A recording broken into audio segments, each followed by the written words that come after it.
Lunes 23 de junio, gracias por informarse con Telediario. De inmediato un repaso por las noticias más importantes de la jornada. Sean todos bienvenidos.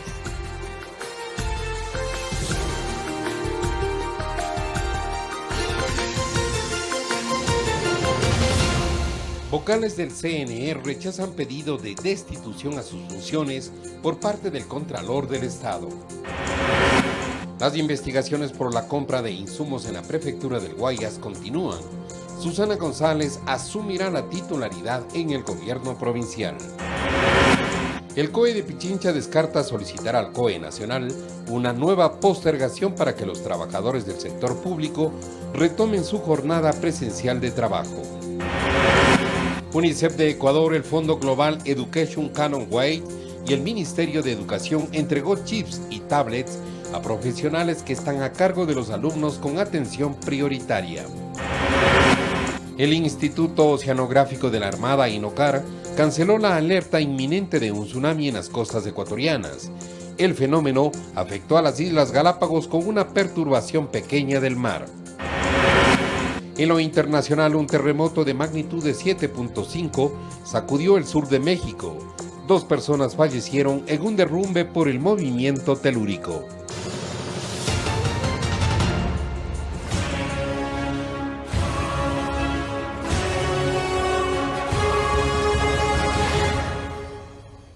Comenzamos. La pandemia de la corrupción devasta América Latina. Casos de sobreprecio como los investigados en Ecuador se repiten en varios países de la región. Lo que ocurre en Ecuador, donde se investigan sobreprecios en insumos médicos y en bolsas para cadáveres, con más del 1000% según la Contraloría, además de contrataciones para beneficiar a allegados de autoridades, se repite en otros países de América Latina. Ya nos hemos olvidado la curva de contagiados, de recuperados, hasta de fallecidos. Este rato la contabilidad es cuántos alcaldes, cuántos prefectos, cuántos funcionarios públicos, cuántos asambleístas están embarrados en corrupción. Esta parte del continente se ha convertido no solo en el epicentro de la pandemia de coronavirus, sino de la corrupción. En Bolivia, un exministro de Salud está bajo arresto domiciliario y espera ser juzgado por cargos de corrupción, ya que habría pagado sobreprecios en la adquisición de 170 ventiladores, los mismos que ni siquiera funcionaban correctamente. Si nos dirigimos a Brasil, encontramos que en el país que ocupa el segundo lugar en muertes por coronavirus en la región y más de 1 millón de casos reportados, se malversaron más de $200 millones en fondos públicos, por lo que funcionarios de al menos 7 estados son investigados. El vecino país de Colombia no se queda fuera del entramado. Contratos lucrativos se asignaron a donantes de campañas políticas para adquirir suministros de emergencia, según los informes del Procurador General. En la frontera sur, tenemos que el jefe de policía y el ministro de Interior de Perú renunciaron luego de que se demostró que se compraron desinfectantes diluidos y tapabocas poco eficaces para los agentes de policía, lo que además pudo incrementar las tasas de infecciones entre los centinelas. También en México se devolvieron ventiladores defectuosos por los que se pagó un 85% más que la opción más barata del mercado.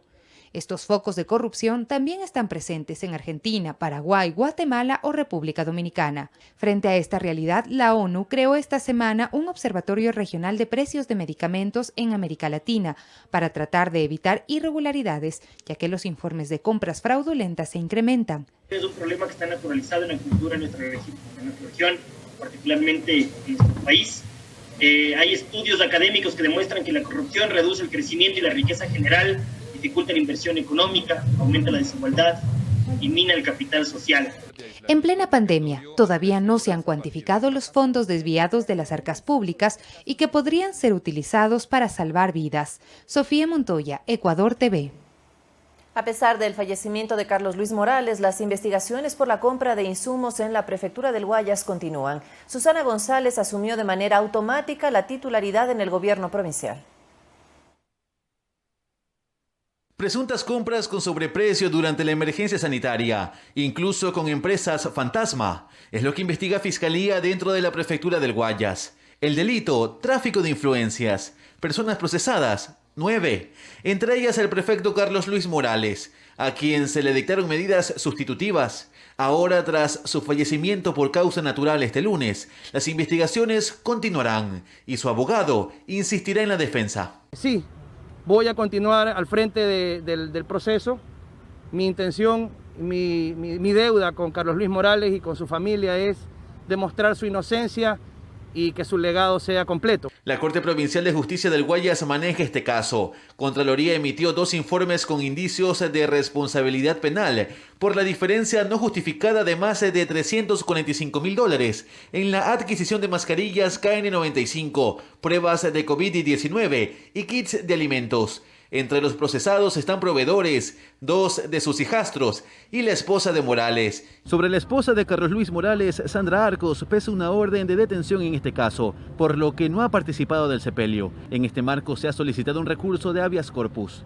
Hemos presentado una acción constitucional de habeas corpus con la finalidad de que una sala de la Corte Provincial de Justicia del Guayas, el día de hoy, ojalá, si no a más tardar mañana, resuelva ordenarle al presidente de la Corte lo que debió hacer, revocar la orden de detención. Sobre la titularidad de la prefectura del Guayas, sería la viceprefecta Susana González quien asume las funciones de manera inmediata. En caso de ausencia temporal o definitiva de quien ejerce la prefectura, corresponde ejercer el cargo a quien ejercía la viceprefectura, en este caso la señora Susana González. Opera de manera inmediata la sucesión del cargo conforme lo previsto en el COTAD. Es decir, no se requiere de ninguna resolución del Consejo Provincial para que esto suceda. Para definir quién asumiría la viceprefectura, González deberá presentar una terna ante el Consejo Provincial que tomará la decisión final, tomando en cuenta la paridad de género establecida en el Código de la Democracia. Y es que quien asume la prefectura, en este caso es una mujer, la vice a quien le corresponde ser viceprefecto es un hombre necesariamente. Por lo tanto, la terna deberá ser integrada por 3 hombres. A la par, Fiscalía lleva adelante una investigación por el fallecimiento de Carlos Luis Morales. ¿La investigación cuánto va a durar? No le puedo decir de investigación puesto que estamos trabajando. Luis Alfredo Zúñiga, Ecuador TV. El Servicio Nacional de Atención Integral a Personas Privadas de la Libertad aclaró que el uso de grillete electrónico no es un impedimento para recibir atención médica oportuna. Consultamos a un especialista en cardiología y a un experto en seguridad criminalística sobre este tema. Para revivir a un paciente que ha sufrido un infarto cardíaco, los médicos deben provocar un choque eléctrico. Manda el estímulo para que en respuesta el corazón se contraiga más o menos 70 veces en respuesta al estímulo eléctrico. En el infarto, la arritmia más severa, que equivale a estar muerto, se llama taquicardia ventricular, fibrilación ventricular. En ese caso, el primer tratamiento es choque eléctrico. En el caso de las personas que usan grillete electrónico como medida sustitutiva a la prisión, el Servicio Nacional de Atención Integral a Personas Adultas Privadas de la Libertad, SNAI, en su cuenta de Twitter especifica que los dispositivos de vigilancia electrónica no son elementos que interfieran en la atención médica. Los grilletes electrónicos no perjudican ni tienen efectos adversos en la salud de los portadores, enunciado con el que concuerda el doctor Alfredo Palacio, experto en cardiología. Si yo tengo que dar un choque eléctrico a un paciente con un grillete, lo voy a dar, porque mi paciente no corre peligro con el grillete. El que corre peligro es el grillete, que se va a dañar, se va a quemar. Por su parte, John Garaycoa, máster en seguridad y criminalística, quien ha trabajado de cerca con este tipo de aparatos electrónicos y conoce su manejo y operación, explica. La correa, hablemos como una correa de un reloj, ¿ok? Hay una determinada seguridad que le va a emitir una señal si cortamos la correa. Ahora, es una correa que tiene algo de metal, pero es factible cortarla, como efectivamente se han dado casos en determinados delincuentes que se han percatado luego que se ha sacado el grillete. No creo que provoque ningún tipo de corto, ningún tipo de chispa, ningún tipo de inconveniente. Mariuxi Buenaño, Ecuador TV. Daniel Mendoza continuará con prisión preventiva luego de que el Tribunal de la Corte Nacional de Justicia rechazara la apelación interpuesta por su defensa. La resolución judicial establece que sí existen elementos de convicción sobre el cometimiento del delito y que no es el momento oportuno para dictarle medidas alternativas, con lo cual la prisión preventiva, si bien es excepcional, también es necesaria. Y le contamos que el beneficio del régimen semiabierto se restringe para 19 delitos con la implementación de las reformas al Código Orgánico Integral Penal que rige desde el domingo 21 de junio. ¿De qué tratan estos cambios? Se lo contamos en la siguiente nota.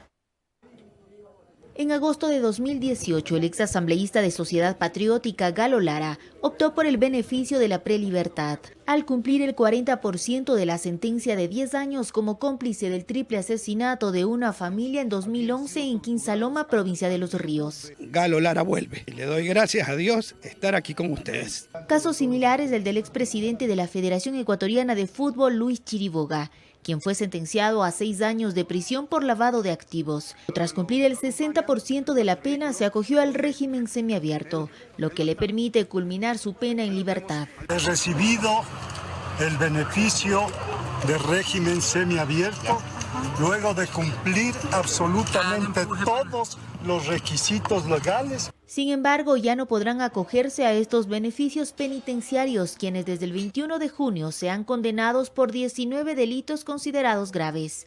Entre ellos están asesinato, femicidio, sicariato, cohecho, concusión, peculado, enriquecimiento ilícito, lavado de activos, enriquecimiento privado no justificado, entre otros. Las personas que están siendo procesadas y que a futuro merezcan una sentencia antes de las reformas del Código Orgánico Integral Penal, pueden acogerse al régimen semiabierto independientemente del tipo de delito. También se implementó la reforma al comiso de terceros. ¿En qué consiste? Lo explica el abogado Fabricio Mina. Supongamos que le están iniciando un proceso y le llegan a sentenciar a Juan Pérez. Se establece que tenía un departamento y que ese departamento fue producto de dineros del cometimiento de un delito y que lo puso a nombre de Iván Montenegro. Es decir, que con esta figura se puede, no obstante de que Iván Montenegro no está siendo ni procesado, ni acusado, ni enjuiciado, en el caso en concreto, se puede llegar a comisar los bienes de Juan Montenegro. Para ello se debe demostrar que esta tercera persona sabía del origen ilegal de los bienes. Olga Velasco, Ecuador TV.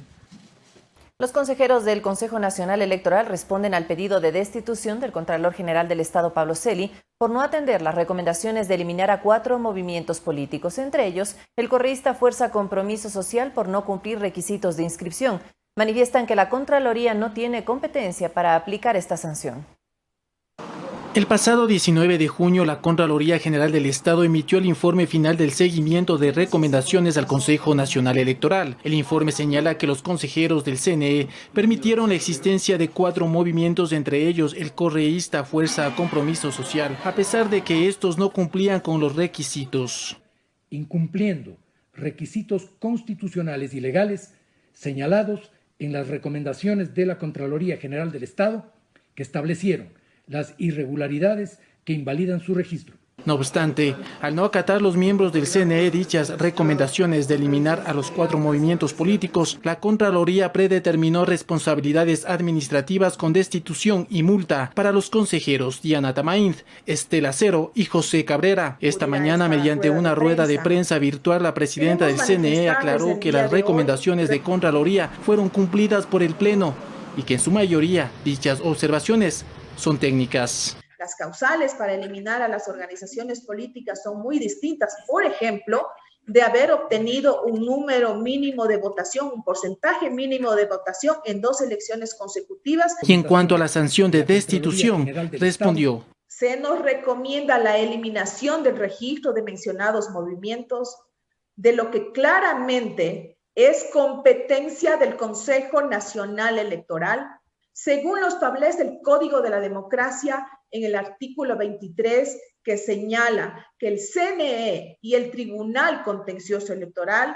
tienen competencia privativa en sus respectivos ámbitos de acción. Jorge Acosta, expresidente del Tribunal Supremo Electoral, coincide con este criterio. El artículo 23, me parece, de la ley del Código de la Democracia expresa claramente que la competencia de modo privativo en todos estos asuntos relacionados con actividades electorales como el nacimiento y la desaparición de los partidos y movimientos políticos le corresponde exclusivamente de modo privativo, exclusivo y excluyente constituyente al Consejo Nacional Electoral. El último lunes, los 3 consejeros fueron notificados por la Contraloría con la multa y la destitución. Los funcionarios tienen 30 días para presentar sus descargos. No obstante, mencionaron que analizarán las acciones a tomar en los días siguientes en torno a la petición de destitución de la Contraloría. Juan Carlos Figueroa, Ecuador TV.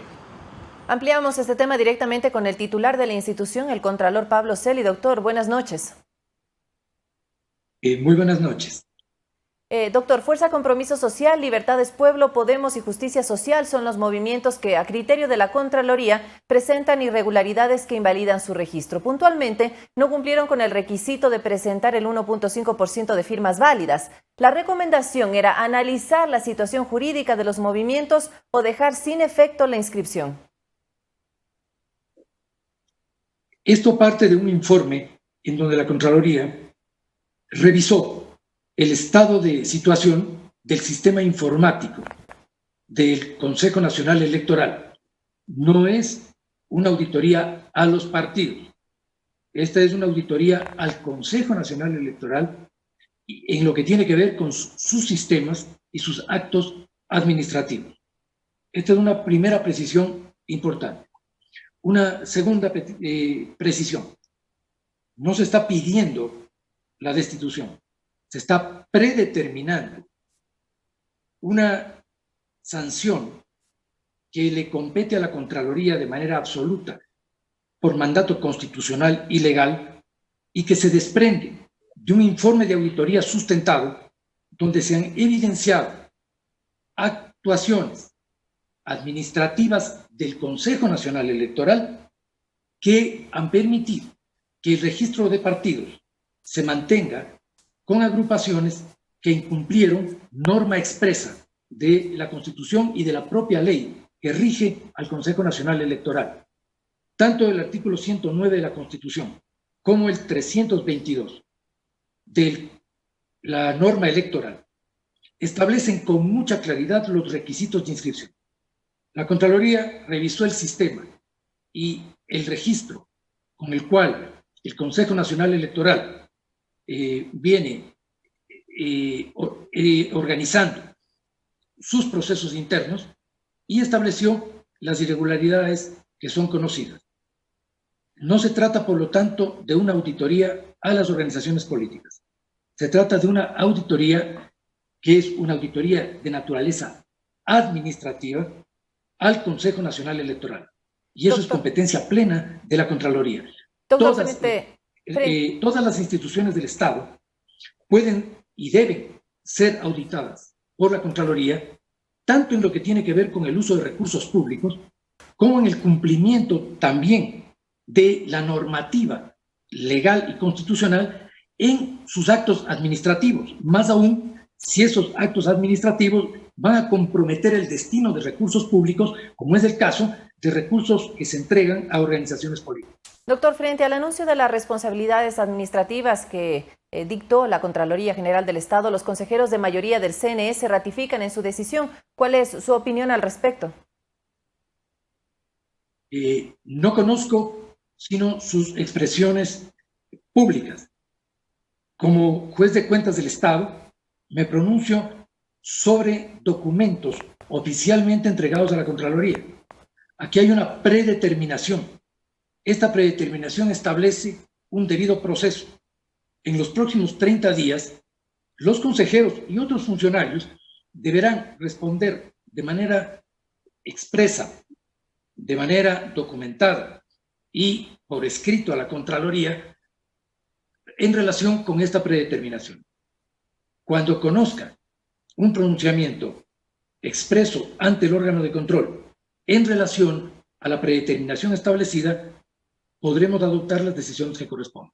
En estas pruebas de descargo, los consejeros del CNE podrían citar algún tema de normativas justamente de lo que dice el Código de la Democracia, o la Contraloría está esperando definitivamente que se cumplan las recomendaciones y con eso pues dar paso a retirar estas sanciones administrativas. Cualquier descargo tiene que estar apegado a las exigencias legales generales y específicamente a la demostración de que ha habido un cumplimiento de una posición obligatoria. Las recomendaciones de Contraloría no son discrecionales, son de cumplimiento obligatorio, porque precisamente están orientadas a precautelar la integridad de los actos administrativos. En este caso, se trata de garantizar precisamente el electoral un artículo 219 de la propia Constitución que le obliga a vigilar y garantizar de manera transparente los hechos electorales.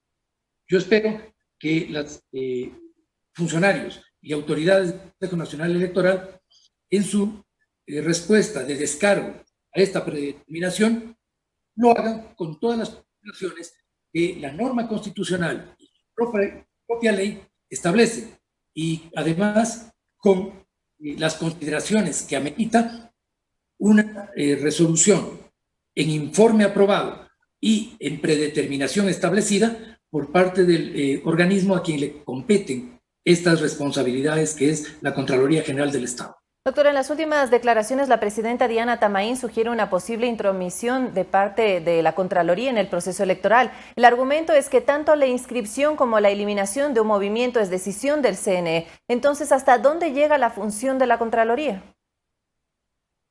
No hay ninguna intromisión en el proceso electoral y mucho menos en las funciones del Consejo Nacional Electoral.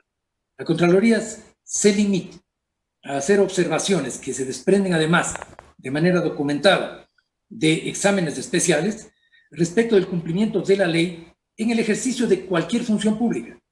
El Consejo Nacional Electoral no está exento de cumplir las obligaciones que la ley establece en sus actos administrativos. La Contraloría está observando un acto administrativo del Consejo Nacional Electoral que temporalmente es previo al proceso electoral y que en materia legal no tiene ninguna relación con las atribuciones del Consejo Nacional Electoral. Es una auditoría de tipo administrativo, sus conclusiones no se han salido de ese marco legal y corresponden, por lo tanto, plenamente a las atribuciones de la Contraloría. No existe ninguna intervención en funciones de otra función del Estado. ¿Ese será su argumento de llegar este caso al Tribunal Contencioso Electoral? No es un argumento ante ninguna instancia. De existir la necesidad de que la Contraloría sustente jurídicamente sus decisiones, en cualquier instancia formularé los argumentos que correspondan. Es simplemente una respuesta a las inquietudes que han generado equívocas percepciones que estoy obligado a aclarar. 20:23. Muchísimas gracias a Pablo Celi, Contralor General del Estado, por pronunciarse respecto a este tema. Muchas gracias. Es momento de hacer una pausa en Telediario. Al regresar, más noticias de su interés. Quédese con nosotros.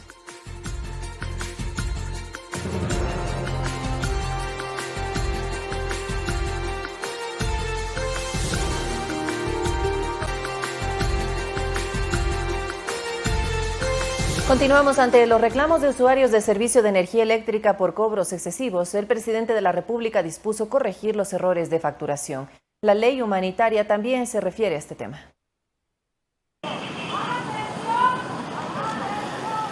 Malestar y reclamos es la tónica entre los usuarios del servicio de energía eléctrica del país. ¡Me va a dar un buen colerín! Aquí primero paguen para devolver. En ciudades como Guayaquil y Quito, por ejemplo, las expresiones de insatisfacción son recurrentes. Es el caso de Ligia, que asegura que dejó la vivienda por 3 meses desocupada, que no hubo consumo alguno. Y sale un costo de $40 pagar sin consumir y sin vivir ahí. Y más casos que se advierten incrementos de hasta 5 veces el costo que mensualmente pagaban. Incluso la Defensoría del Pueblo solicitó medidas cautelares en contra de la Corporación Nacional de Electricidad, CNEL EP. Los tres primeros meses, que fueron marzo, abril y mayo, los pagué normal. Y justamente ahorita ya junio me sale de 60.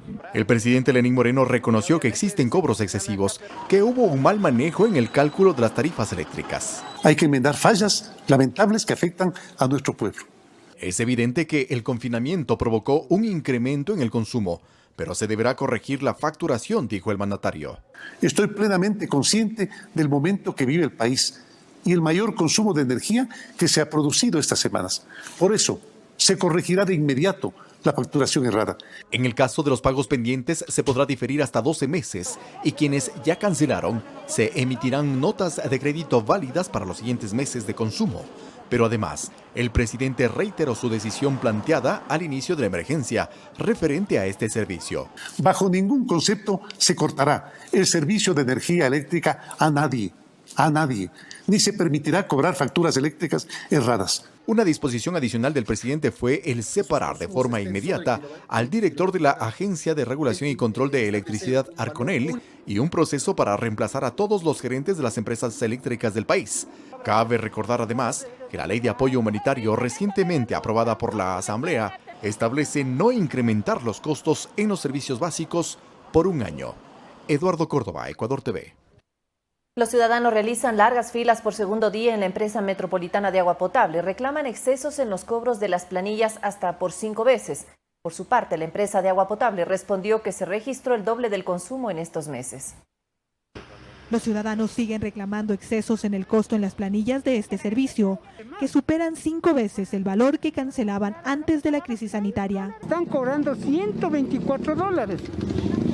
Cuando yo pagaba normalmente 6,35. No, a veces bajaba, a veces subía, pero un promedio de 14, 11, 12, y me sale $58 de agua. La espera toma más de 2 horas, en donde adultos mayores y personas con discapacidad forman parte de las filas. Aquí me viene la carta de 2 meses a pagar $115. Es demasiado, los señores tenían que facturar de acuerdo a lo que se paga anteriormente. Mensualmente pagaba de $10 a $15. La ciudadanía teme un contagio por la gran cantidad de personas que acuden a estas dependencias. Mire la cola, hay muchas personas enfermas. Yo soy diabética, por ejemplo, y sin embargo no hay consideración. La respuesta de la empresa metropolitana de agua potable es el incremento en el consumo. Y el incremento en la facturación es del 32%. El incremento en metros cúbicos es del 22%, hablamos hasta el 20% de 1.700.000 metros cúbicos consumidos durante la pandemia. Desde el 3 de junio los funcionarios de la entidad realizan mediciones reales, pero si hay inconsistencias en el costo estimado y el real, pueden reclamar personalmente o en el call center 1-800-24-24-24. También se pueden realizar convenios de pago hasta por 12 meses. Cuando nosotros detectamos que la lectura real es menor al estimado que hemos estado facturando, estamos ya realizando notas de crédito. ¿Qué significa la nota de crédito? Un saldo a favor del cliente que se devengará con las planillas futuras. Los ciudadanos piden que el proceso se suspenda hasta que las mediciones sean solamente reales. María Elena Vaca, Ecuador TV.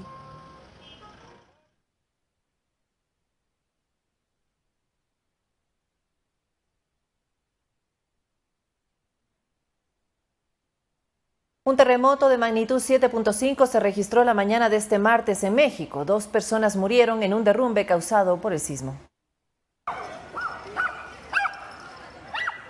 A las 10:29 de la mañana del martes, un terremoto de magnitud 7.5 sacudió el sur de México.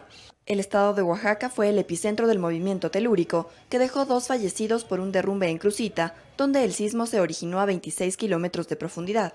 También se registraron algunos daños menores y afectaciones en un hospital del puerto de Huatulco, según lo informó el gobernador de Oaxaca, Alejandro Murat. Por su parte, el presidente Andrés López compartió actualizaciones de lo ocurrido a través de su cuenta de Twitter. Estoy hablando con David León, de Protección Civil. Me está reportando que es un sismo fuerte. Hasta ahora no nos han reportado daños. Vamos a estar informando y mantener la calma. Mientras tanto, la Secretaría de Seguridad Ciudadana de la Ciudad de México informó que los sobrevuelos en la capital se reportaron sin novedad relevante y que los daños registrados en algunos edificios, principalmente de la zona central, ya tenían averías por el terremoto de magnitud 7.1 ocurrido en Puebla en 2017. El temblor de este martes activó la alerta sísmica en la capital aproximadamente 1 minuto antes de que se sintiera, lo que dio tiempo a que se desalojaran la mayor parte de los edificios. Además, se activó la alerta de tsunami para las zonas costeras de México, Guatemala, Honduras y El Salvador, donde la Administración Nacional Oceánica y Atmosférica de Estados Unidos advirtió sobre la llegada de olas peligrosas de hasta 3 metros, suceso que fue descartado con el transcurso de las horas. Coralía Pérez, Ecuador TV. Y el Instituto Oceanográfico de la Armada INOCAR canceló la alerta inminente de un tsunami en las costas ecuatorianas. Los oceanógrafos informaron que el fenómeno afectó a las Islas Galápagos con una perturbación pequeña en el incremento del nivel del mar.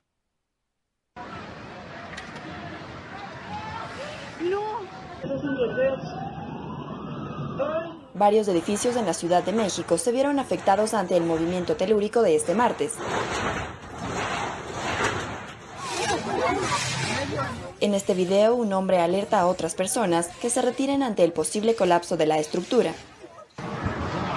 Mientras en otros se aprecia cómo los edificios se tambalean. Otras imágenes muestran el agua de piscinas meciéndose con fuerza durante el sismo,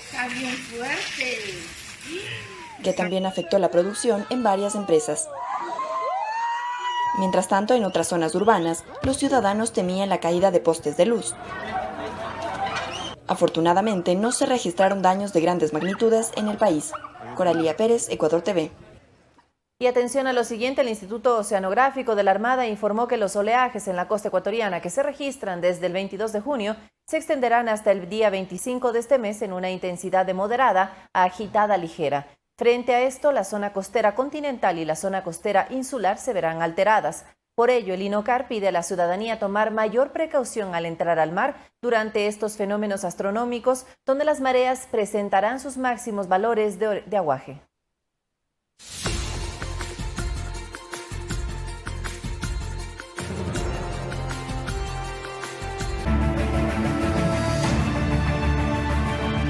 Para garantizar la atención en salud y resguardar al personal del sistema sanitario que está en la primera línea de atención por el COVID-19, el gobierno adquirió 865 toneladas de equipos de bioseguridad con una inversión superior a $4.440.000 entre fondos del BID y del IES. El presidente Lenín Moreno, junto a representantes de organismos internacionales, recibió las primeras 400 toneladas de estos insumos médicos. El gobierno adquirió batas y mascarillas N95 de tipo quirúrgico que serán distribuidos al personal médico que está en la primera línea de atención a pacientes con COVID-19 a escala nacional. Los primeros insumos médicos ya se encuentran en el país. Sin duda, para poder proteger a nuestros médicos, para proteger a quienes están protegiendo nuestra vida, hace falta este tipo de insumos que ahora recibimos una importación de 400 toneladas métricas, de un total de 865 toneladas métricas en total. Significa nuestra constante preocupación para que las personas que están en primera línea, atendiendo el paciente que más sufre, el paciente que está con un ventilador, el paciente que está de un estado crítico pueda recibir la mejor atención, la mejor protección. La compra de los insumos médicos se efectuó mediante la plataforma Supliportal de la Organización Mundial de la Salud, gracias al financiamiento del Banco Interamericano de Desarrollo, con el fin de fortalecer la atención en salud de primer nivel. Hemos puesto a disposición del país más de $700 millones desde que apareció la pandemia, parte de los cuales están financiando lo que tenemos acá. Representantes del Banco Interamericano de Desarrollo ratificaron su compromiso de seguir apoyando a Ecuador en la lucha para contener la propagación del COVID-19 y fortalecer la economía también afectada por la pandemia. En mayo aprobamos una operación por $93.8 millones para apoyar el financiamiento a través del sector financiero a empresas micro y pequeñas para tratar de mantener el empleo. En mayo también aprobamos una operación de $250 millones para atender el tema sanitario y para financiar a la población más vulnerable a través del programa Bono Familia. Las prioridades van a ser salud, alimentación, el empleo y mantener el sistema de dolarización. Salir de este espacio que en determinadas circunstancias ha sido hasta terrorífico no ha sido fácil, pero estamos logrando. Santiago Tello, Ecuador TV. La gobernación de la provincia del Guayas entregó una donación de alimentos a la arquidiócesis de Guayaquil. Como parte del programa Guayas Vive y el aporte de varias empresas privadas, se reunieron 35 toneladas de comida para el Banco de Alimentos Diaconía. Aunque el hambre se agrava en tiempos de pandemia, la Iglesia hace un llamado para que la solidaridad por los más necesitados continúe.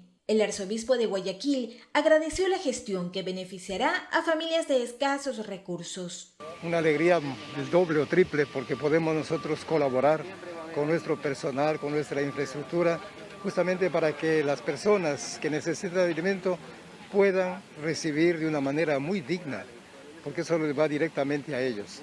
Y felicitaciones a todas las iniciativas que vengan para que el hambre al menos sea aliviada. No digo superada, ojalá sea el gran sueño. Seguimos esperando que muchas más empresas nos sigan apoyando, no solo durante la emergencia, sino también con productos, porque el hambre es algo que existe en nuestra ciudad continuamente. Ya el Banco de Alimentos Diaconía lleva 10 años trabajando en esta parte.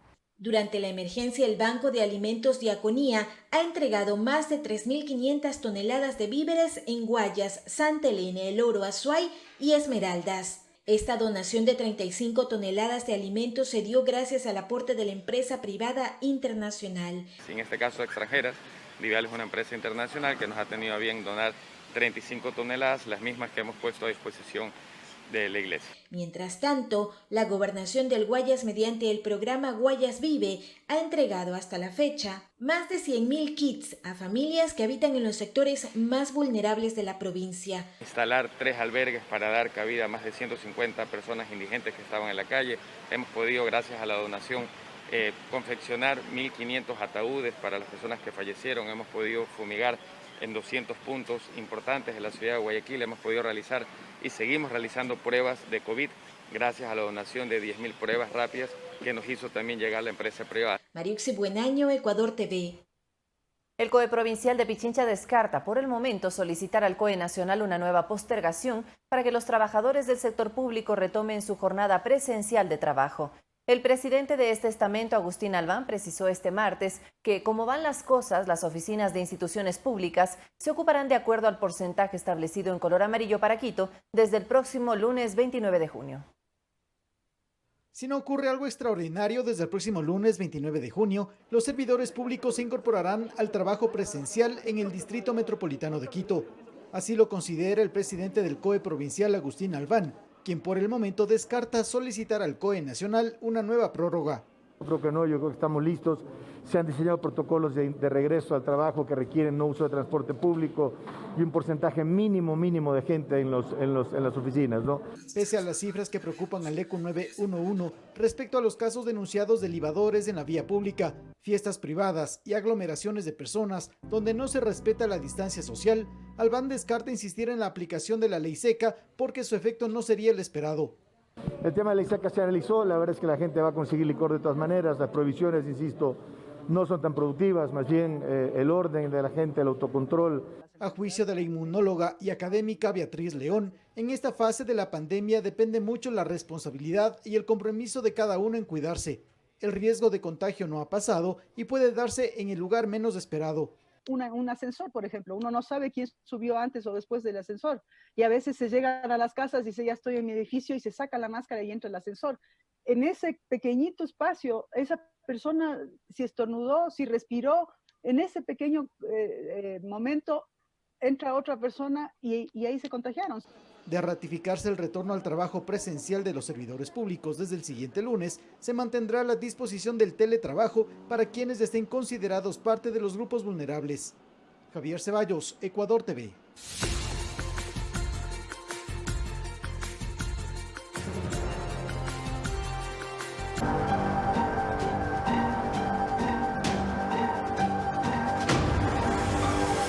La parroquia Sinaí del Cantón Morona, asentada a orillas del río Pano, es una de las que soporta los mayores estragos del proceso eruptivo del volcán Sangay.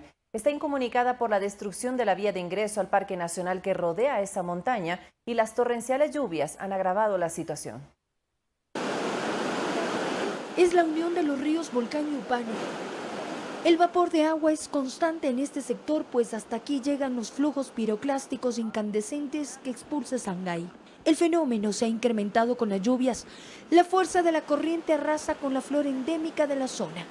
Los extensos bosques de arrayanes ya no existen.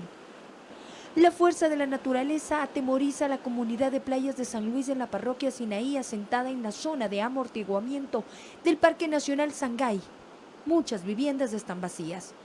El miedo es constante porque existe el peligro de que el río divida a la comunidad. Solo hay ruinas de la escuela y la cocina y unas pocas personas se quedaron. La mayoría decidió evacuar.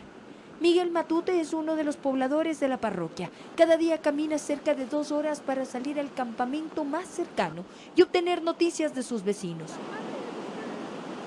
Un 35% todavía existe de su territorio, el resto el río se ha llevado.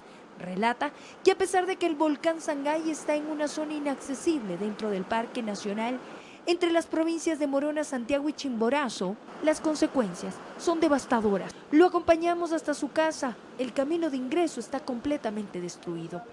Desde hace 8 meses comenzó a sentirse más las afecciones, el socavamiento y el ensanchamiento del río. Antes existía aquí 40 metros, lo que se llamaban el estrecho de Domono. Lidera el turismo comunitario en esta zona, paralizado por la pandemia. Espera poder retomar y volver a abrir las puertas de sus cabañas, pero los miradores naturales para los turistas ya no están. No tenemos pues ya un solo turista ya 4 meses. Este es el lugar más cercano hacia el Parque Nacional Sangay. Aunque el volcán se encuentra en una zona inaccesible, los estragos por la erupción se sienten. Esta comunidad está afectada por las piedras, el lodo, la ceniza incandescente y los troncos que descienden por este río y contaminan el agua que ya no pueden consumir. Jacinta es otra afectada, vive en una parte alta, en la quinta cooperativa que integran 10 familias. Es que está cayendo mucha la ceniza en los potreros y ya no pueden comer el ganado. Ya no podemos tener hierba para los cuyes, para nada. Estamos bastante afectados, no tenemos mascarillas.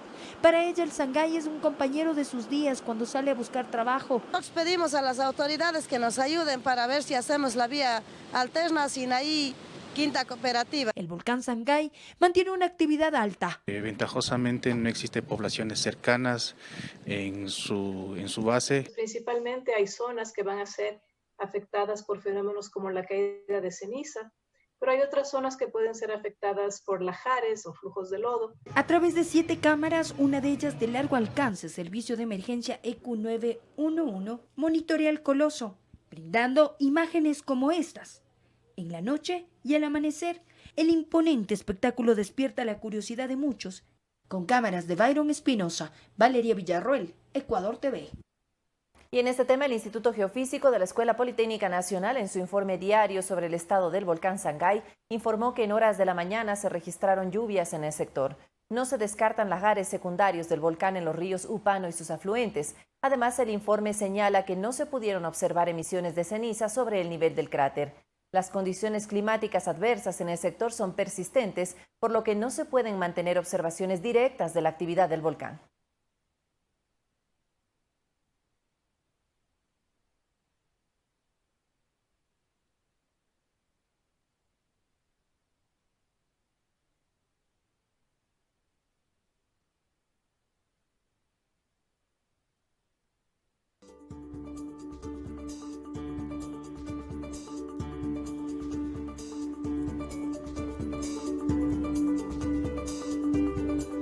Los emprendedores se ven obligados a reinventarse, más aún aquellos cuyos negocios se basaban en el trabajo presencial. Este es el caso de Andrea López, una planificadora de eventos y bodas que debió potenciar su emprendimiento de manera online e incluso pasar a la elaboración de arreglos personalizados y así buscar alternativas para no detener su crecimiento, que se vio truncado con la pandemia mundial del COVID-19.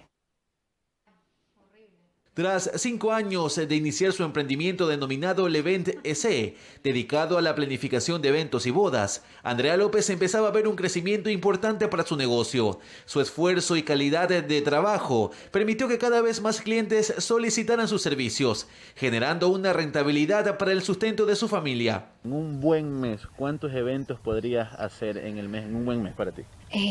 Como unos 10 más o menos, sí, 10 eventos, 2 o 3 por fin de semana.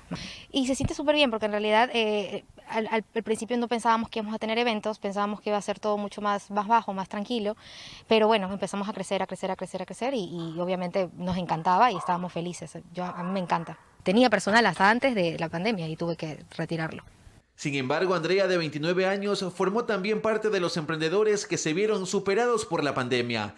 Las decisiones del COE fueron prohibir eventos sociales y aglomeración de personas. Su negocio y economía familiar se afectó abruptamente. Muy baja, muy baja. Obviamente tenemos todavía deudas pendientes, realmente no funcionó más, quedó en stand-by, no pudimos ya generar más ingresos con respecto a lo que es organización. Con esta repentina situación en las manos y tras 2 meses de paralización que empezó a generar deudas, Andrea se vio en la obligación de reinventarse para retomar su emprendimiento. Bueno, llegué en estado de depresión, llorando en mi casa y fue como que dije, ¿que ahora qué hago? ¿Qué vamos a hacer? ¿De qué vamos a vivir? La bebé va a entrar a la escuela, ¿cómo vamos a pagar la escuela? ¿No? Entonces creamos, por ejemplo, una nueva manera de celebrar, que es una box que se llama Leven Box, que ahorita tiene ya la marca, y es como una cajita en la cual vienen todos los detalles personalizados para que las mamás vayan y organicen en su casa. Va como delivery y ellos organizan todo. Además, Andrea realiza ahora pequeñas decoraciones para cumpleaños dentro del núcleo familiar, en casa, para una mejor experiencia en las reuniones por Zoom. Para ello toma todas las precauciones, usando guantes, mascarilla e incluso traje de bioseguridad para su cuidado, el de sus clientes y el de su familia. Vamos totalmente con la mascarilla, llevamos el alcohol, llevamos desinfectantes, llevamos todo lo necesario para obviamente limpiar los portadulces y bueno, lo principal es la salud. Sin embargo, Andrea es clara, los momentos aún son complejos, pues el giro de actividades y restricciones que se mantienen ha disminuido sus ingresos en un 80%. Las herramientas tecnológicas y las redes sociales son aquellas a las que Andrea ha recurrido para conseguir y reunirse con sus clientes. La capacidad de resiliencia es importante, afirma. La llegada a la casa, la desinfectación de todos los materiales, o sea, es todo un procedimiento, pero bueno, ahora tenemos que hacer eso. Andrea asegura que seguirá adelante para retomar el camino que su emprendimiento seguía antes de la pandemia, por el bienestar de su familia, y deja un mensaje a los emprendedores. Realmente que se reinventen, que busquen algo que les guste. Ahora, eso no quiere decir que les va a ir de la misma manera que antes, obviamente, y es algo que igual nos va a angustiar, o sea, es algo que vamos a seguir con eso, pero tenemos que reinventarnos y salir adelante por nuestros hijos, o sea, más que nada para poder subsistir. Luis Alfredo Zúñiga, Ecuador TV.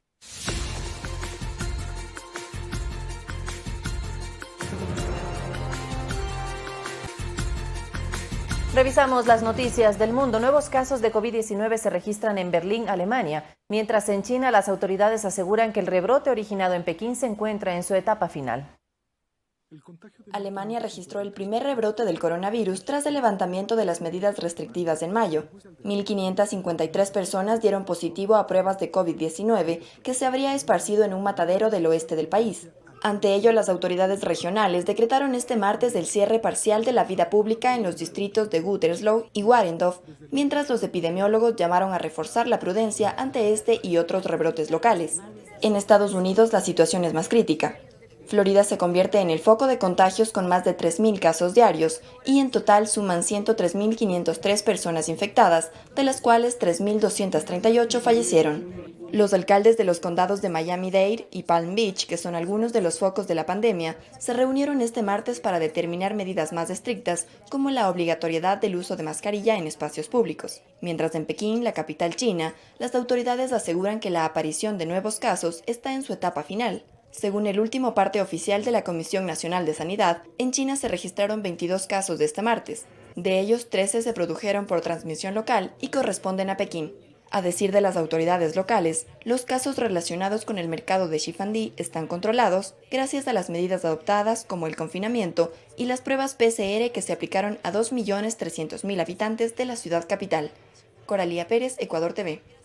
En Chile, especialistas médicos pronosticaron que sin medidas de confinamiento más estrictas, el país alcanzará los 70.000 muertos por COVID-19. Por el momento, el país suramericano ya superó el número de casos detectados a Italia y la pandemia no da tregua. En las últimas horas se registraron 3.800 infectados y sobrepasan los 250.000 pacientes contagiados.